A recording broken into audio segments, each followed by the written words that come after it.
The story begins with a voice telling us that trolls and humans once lived together in this world. But later, Christianity started spreading, which believed that this earth, this world, is only for humans. That's why he started attacking the troll. Trolls could not come into sunlight because after coming into sunlight, their bodies would turn into stone, and humans took advantage of this weakness of theirs. They were forcibly brought into the sun, due to which he became made of clay. As Christianity spread, trolls began to disappear.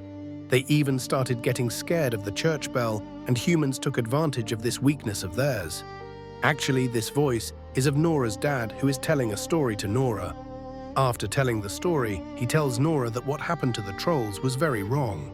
He had never attacked humans, but humans destroyed them.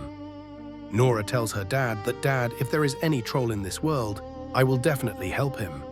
The story moves forward 30 years from here, where we are shown Nora, who lives alone in a remote place. She researches trolls, and 3 years ago she encountered a troll king, after which he got a chance to learn a lot about trolls. One day, an intruder comes to his house. Nora attacks him. She sees that it is Isin, whom she already knows. He tells Nora that, "I want you to work for the government once again." Nora refuses. Actually, Nora used to work for the Norwegian government earlier, but whatever happened last time, Nora was somehow blamed for it. That's why she stopped working with the government, and now she works alone. This Axin tells him that we have a troll. "I want you to see her," and when she hears the troll's name, she's ready to go with this oxen. Nora also has a small stone. Actually, this is not a stone, but a piece of the body of the troll he met last time. Nora now arrives at the facility where the troll is. Although the troll is alive, it is in a state of hibernation. That means it is not fully active. These people name this troll Jotun, on which they are doing many experiments. Also, there are lights all around in case the troll regains consciousness. If he attacks, they will turn on the lights and turn him into stone, thus killing him. There is also a head of this entire project whose name is Marion, who is not at all happy with Nora coming here. But if he or his team doesn't do something soon, their entire project will stop getting funding, and this is one of the reasons why Isin has brought Nora here, because no one else has as much knowledge about trolls as Nora has. Also, there is a very old decree here, which is of the king of all. It is written in it that the sooner you drive away trolls from your land, the better it is. Nora doesn't believe that. He knows trolls are good. They never attack humans. That is why she wants to reach the troll by any means, and when she gets a chance, she goes to the troll while avoiding everyone's sight. She puts her hand on his face and hums a very old song that her father taught her, and when she does this, the troll comes to his senses. Now he wants to run away from here, but there are UV lights all around it. As soon as it burns, it will turn into stone. And when they are about to turn on the lights, Marion is there too, who deliberately spills coffee on the panel, due to which the panel gets damaged and the lights do not turn on. Actually, she does not want the trolls to be killed, because if they are killed, then her entire project will be closed forever due to lack of funding. The troll is now trying to escape and breaks the elevator in which Nora is. But Nora survives and the troll escapes and becomes free. The professors inside the facility steal the stone from the troll's body, which was kept there for experiments. Now, Nora, Mary i.e. Saxon, and his girlfriend, all of them leave from here and meet Major Chris, who takes them to the Prime Minister. Amidst all this, a meeting takes place in which the Prime Minister says that we have to eliminate that troll as soon as possible. The mistakes that happened last time should not happen this time. However, Nora wants the troll not to be killed. But there is no one here to listen to him, and Major Chris will lead this entire operation. Actually, they will go from here in 2 helicopters whose lights will have UV rays, and with that rays, they will turn the troll into stone. The second helicopter will be flown by Major Chris's friend.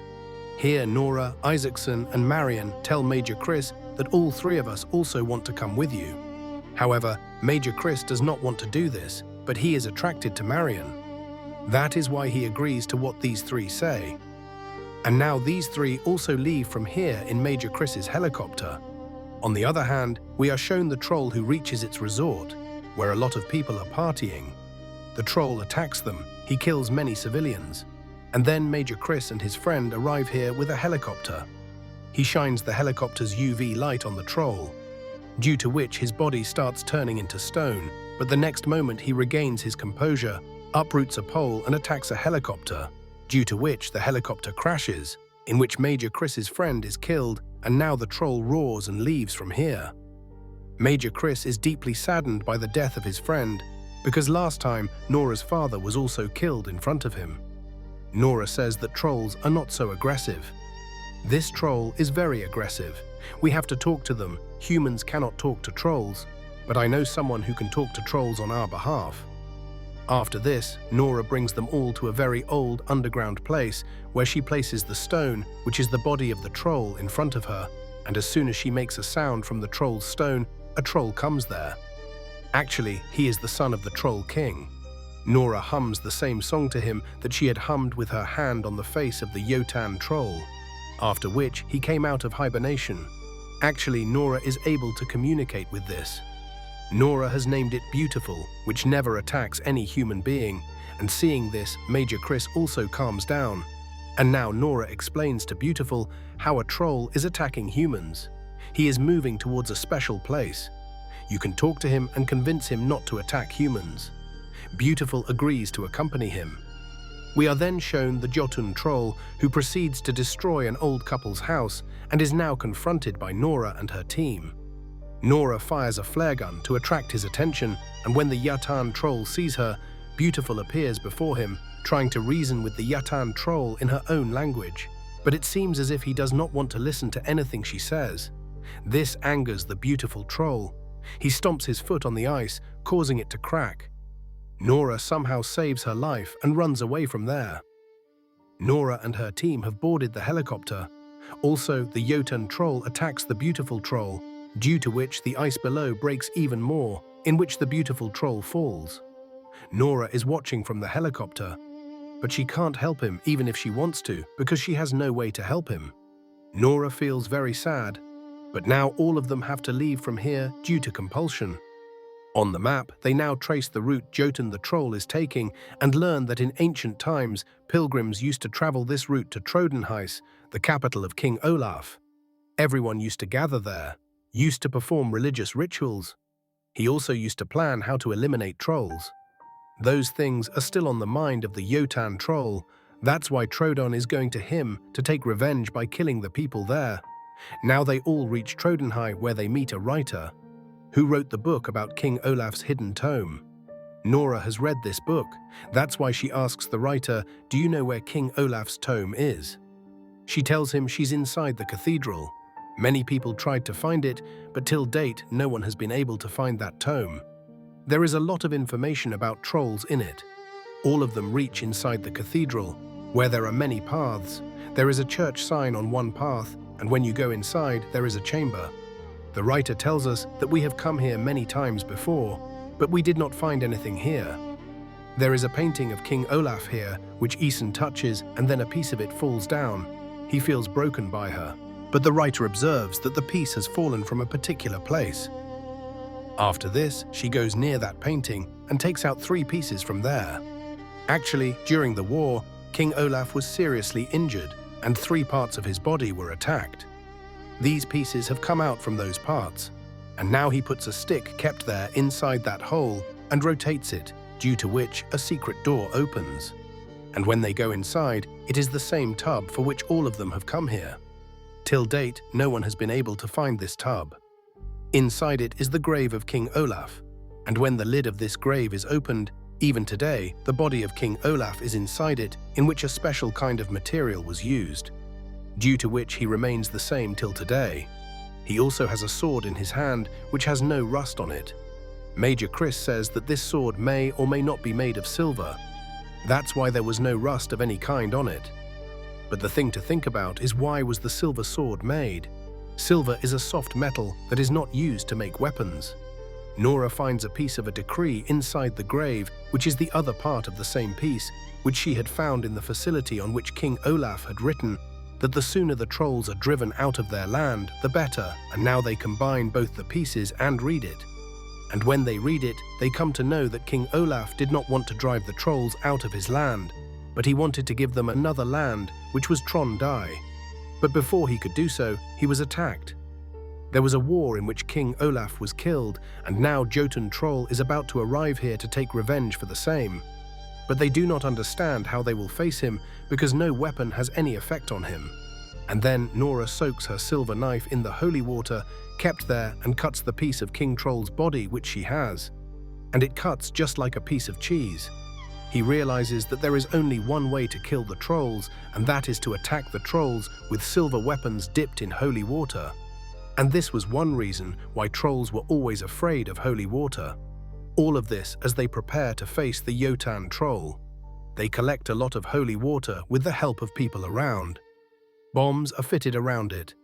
Also decide that whenever Jotun Troll comes inside the city, they will ring church bells because they know that trolls are afraid of the sound of bells. Night falls and now Jotun is inside the troll city. There is also an army here. The army attacks him with water and various types of weapons, but this does nothing to the Jotun Troll. He continues moving towards the cathedral, and then Iskan and Reiter start ringing the bells there, which causes great trouble to the Jotun Troll. He uproots a tree and throws it at the part of the cathedral where the bells are, breaking all the bells. Actually, Stroll knows where each thing is in the cathedral, now continuously moving towards the cathedral. But then the bombs that are with the holy water are blasted, due to which he gets injured, and it is not so easy to kill him. He is moving towards Nora. He wants to destroy Nora. But then the beautiful troll arrives here, who had fallen into the water under the ice. But he is completely fine. He attacks the Jotun Troll, but the Jotun Troll is much more powerful than that. He attacks him and throws the beautiful troll into the water. Meanwhile, Isan goes up in a helicopter. In fact, he still has the last tank of holy water, on which a bomb is also fitted.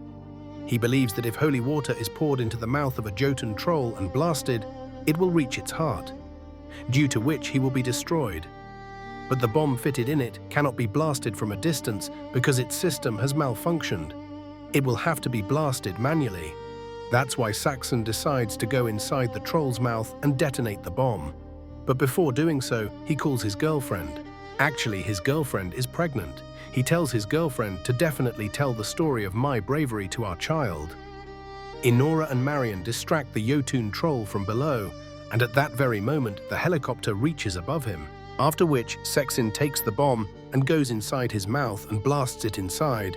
And as soon as the blast happens, the explosion is so big that it causes a lot of pain to the troll. He is burning from within, and now the beautiful troll stands up once again. He attacks the Jotun Troll, and this time he rips out its heart, killing the Jotun Troll and saving the entire city from destruction. After some time, we are shown Nora, Major Chris, and Marion living with Isan at his girlfriend's house. Isan has a daughter, and everyone is very happy to have her. The place where their house is located is in the middle of the snow, outside of which there is also a beautiful troll. That means he is also a part of their family now. On the other side, we are shown the same professor who escaped from the facility with a piece of the troll's body. He calls the general on the radio and tells him that what he wanted to do has been accomplished. And then we see that inside a small glass box there is a small troll which he has made from the same piece of the troll's body. That means he wants to use such trolls for his own benefit. From here onwards, the story of the first part is there, in which you will know that Nora is her father, the Troll King who was the father of beautiful Troll. What happened to him? The story begins with a girl named Nora who is mountain climbing with her father. After reaching the top, his father shows him the mountain in front and says that even today there are trolls in our world who keep themselves hidden from the human world. Nora's father told her a story some time ago about 13 trolls who went to a party where they got too drunk, after which they came in sunlight, due to which they turned into stone. Nora's father tells Nora that there are still trolls in the mountain ahead. Nora does not believe him, and her father says that you should see with your mind's eye, and when she concentrates with her mind's eye, she sees movement on the mountain in front, which scares her. Actually, there is something written about trolls in mythological books, which humans no longer believe in. Many years pass and we are shown a tunnel where some workers are working. They blast the tunnel to further expand it, after which everyone goes inside and then someone moves towards them, due to which everyone gets scared, and runs away from there. Now the military commanders want to know the entire matter. That's why he holds a big meeting in which Nora is invited. Nora is all grown up now. She is a scientist who studies ancient creatures on Earth, that is, creatures that used to live earlier. When Nora goes to the meeting, everyone there watches footage of the surrounding area where the tunnel was. Everyone thinks that all this happened because of the storm. But Nora says that I can see someone's footprints here, which are visible after shooting from a helicopter because they are very big. Everyone laughs at Nora for saying this. Then a girl comes there and tells everyone that another new video footage has been sent from inside the tunnel. And when everyone sees that video footage, they are surprised because they see a very big creature in it. There, near the river, we are shown an old couple, both of them at the dining table. Their dog is outside barking loudly, and the next moment their house starts shaking. Both of them get scared. To save their lives, they go down to the basement, after which there is a lot of commotion in their house for a few moments, and when the commotion stops, they open the lid of the basement. They see that someone has demolished their house. Nora and her partner named Andreas are sent here to study this case, where he meets the captain and he tells him that a huge thing came across the river and that big thing destroyed their house. There are also very big footprints there which can be seen 3 kilometers ahead. Till now. But the surprising thing is that 3 kilometers. After that, those footprints suddenly disappeared. Everyone wants to know that if something very big had passed through here, then where did it go? Nora takes Andreas and the captain to her father because her father thinks differently from the world and has also studied the trolls in the mountains. When Nora goes to her father's house, she sees that even today there are many photos of trolls in his house whom the world does not believe. Nora's father tells Nora and her 2 friends that many years ago something came out of the mountains and then suddenly disappeared. The government knew about this, but they hid it from the world. Nora tells her father that something has come out of the mountains today too, and now her father is completely convinced that the thing can be nothing but a troll. He tells Nora and her companions that thousands of years ago, the trolls lived freely in this world. Anyone who tried to talk to them or have any relationship with them was punished. And now Nora, along with her father Andreas and the captain, reaches the place where the footprints were. Here Nora's father is looking at the mountains and stones very carefully, at which Andreas and the captain think his father is crazy. Actually, the whole world thinks his father is crazy because he talks about trolls, which is a story for the world. Nora also doesn't believe her father's words. Nora goes to her father and says that there is nothing here, and then suddenly clouds start appearing in the sky. Nora smells a strange smell, and when she looks back at the stone, one of her eyes opens. Actually, it is a troll who now stands in front of these 4. Everyone escapes from there in a helicopter to save their lives. Also, they record it live and show it there, where there is a military camp, where there are big officers. And now everyone is convinced that this is a huge mythical creature which can be a threat to this world. Nora reaches there and says that I want to study this case and this creature further, but the Prime Minister says that by the time you study it, it will become a big threat to the world. Your work is over and now the military will do its job. That means they want to kill that troll. Here the captain is preparing to go there with his team. Nora says we also want to go with you. Although the captain does not allow this, he still takes Nora, her father and Andreas with him. They sit in ambush at the place where the troll is about to come in a few moments, and the next moment a huge troll is in front of them. Several attacks are made on it, which makes the troll very angry. He starts attacking them, due to which many soldiers get killed, and now everyone starts running to save their lives. But then Nora's father appears before the troll. He tells him to calm down. No one will attack you. After hearing this, the troll calms down. Actually, he understands human language, and now before Nora's father says anything else. From there, some soldiers attack him once again, due to which he crushes their tank under his feet. And he also attacks Nora's father, due to which Nora's father falls away. Looking at the troll, it seems that he has sadness in his eyes. The troll leaves from there. Nora goes to her father. His father is breathing his last. Before dying, he tells his daughter to leave the royal palace and the house. After this, he dies. Nora is devastated by her father's death. His mother died in his childhood, and now he has no one in this world.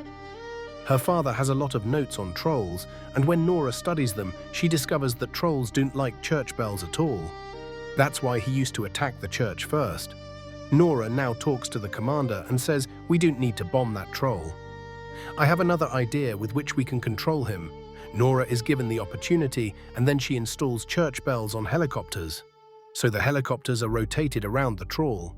He starts to lose control at the sound of the bells. He attacks the helicopters, and a child is about to die in this attack. But surprisingly, the troll saves the child. The whole world is shocked to see this, and then the troll sees the helicopter with Nora inside it. He leaves after seeing her because now Nora has failed in her work.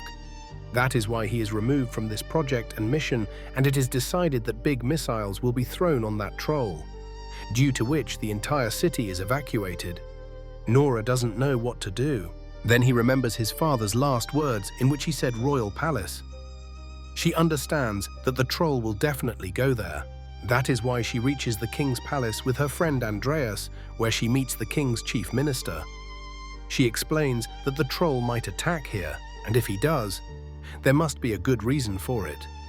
The chief minister tells that it is written in the mythological books that if a king's house is built on top of another king's house, then it is very auspicious. And here, where the king palace is located, earlier there used to be the house of trolls, who were the kings of these mountains. But the king here got them all killed so that his palace could be built on their house. But a troll's child was left alive, who was sent far away from here into the darkness of the mountains. And now the troll has returned.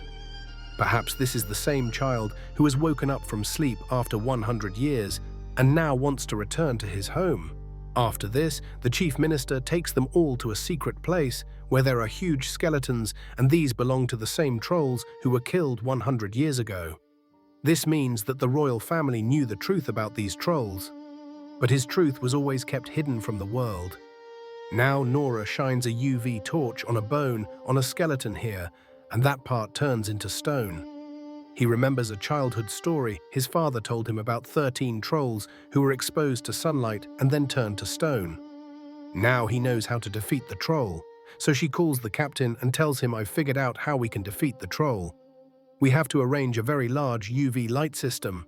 Also, the troll will have to be brought out in the open. Actually, no one wants missiles to be used because it will cause huge destruction."